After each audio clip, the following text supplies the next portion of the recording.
COVID-19 and the enforced isolation has made us realize a number of things. How the world is so interdependent, so interconnected. How important an undisturbed supply chain for food and medicines is. How when there is no cure and no vaccine for a pandemic, the only solution seems to be a lockdown and self-isolation. This hurts the poor most, as there is no question of social distancing for them, and the lockdown means loss of huge income. How we have learned to value our home helps, we have learned to value our healthcare workers, our first line sanitation workers. How so many meetings and so much travel seems rather unnecessary. This has made us wonder about a number of things, including whether it's possible to have a post-COVID world that is more humane, more equitable, and more sustainable. The current take, make, waste model of development with focus on consumption has overexploited natural resources. It has damaged and polluted the environment. It has resulted in climate change and loss of biodiversity. It has generated huge waste that is largely recyclable. And this has had a tremendously detrimental impact on the planet and especially the oceans. It is clear that the present rate of climate change and loss of biodiversity can lead to severe calamities and catastrophes in the future for which we may not be prepared. It is clear that as a generation, we have failed your generation, because the maximum damage has perhaps occurred in the last 30 to 40 years. Like the Swedish teenager Greta Thunberg asked the question, what is the use of going to school if the future is so bleak? I hope your generation is able to raise your voice and shout without getting drowned by the powerful businesses. But I am an eternal optimist, and offer some actionable points for you to think about. First, can you create a constituency for a circular economy? What's a circular economy? Underpinned by a transition to renewable energy sources, the circular economy is based on three principles: design out waste and pollution, keep products and materials in use, and regenerate natural systems. There is a brilliant video by Annie Leonard called Story and Stuff that dramatically illustrates the features and dangers of a linear economy to show how the current economic model is essentially dictated by big corporates and how it is possible to move to a more circular, sustainable economy. This is a must-see for you. Second, the modern consumerist society is based on planned obsolescence and perceived obsolescence. This is fed by technology and by advertisement.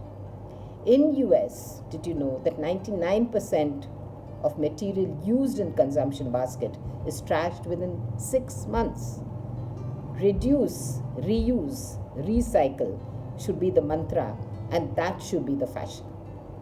Third, can we move away from a green revolution based agriculture, which is based on intensive use of mostly chemical inputs, enormous amount of water?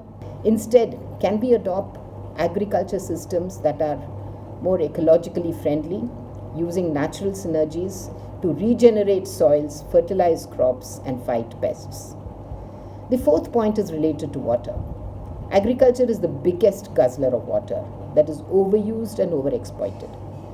The Prime Minister, in his address to the COP last year in Delhi, talked about the compelling case for action on the land front combined with action to address water crisis facing the world. Fourth, is it possible to change our food habits from meat to more cereals, vegetables and fruits that use less water and energy? David Attenborough says, look to the oceans as your ally in food. Already 75% of global fisheries are exploited and the seas are polluted. Researchers, however, say that it is not all lost. By protecting species and their spaces, harvesting done wisely, reducing pollution, and mitigating climate change, oceans can be protected and provide food to support entire ecosystems. Fifth, can we all minimize our carbon footprint? Social distancing has shown us how travel can be minimized through video calls and conferencing. Working from home can become a whole new way of working many days of the week. Public transport and cycling should become the normal mode of transport. Sixth, destruction of forests, marine ecosystems, and wildlife trading should become punishable in the same way as drug peddling, money laundering, and terrorist financing, with global agreements for enforcement. Seventh, can we give parentage to rivers, mountains, forests? The idea of environmental personhood recognizes that nature has rights and those rights should be enforced by a court of law. This has been done in several countries like Bangladesh, New Zealand, and even in Uttarakhand in India. Can we make this work? Seventh, can we build sustainable and inclusive cities? Cities are home to half the world's population and produce around 75% of the global GDP and contribute to 75% of the world's greenhouse gas emissions. There are about 3.5 billion people in cities today, rising to 6.5 billion by 2050. People like Lord Stern have argued that choices cities make today on transport and industry will determine whether the world can benefit from resource-efficient growth. Ninth, while designing stimulus packages, governments would do well to design packages for a more climate-focused economic recovery. This is where the global leaders need to show much more awareness of the impending crisis arising out of the current consumption-driven economic model and ensure that stimulus package push towards implementation of the Paris Agreement.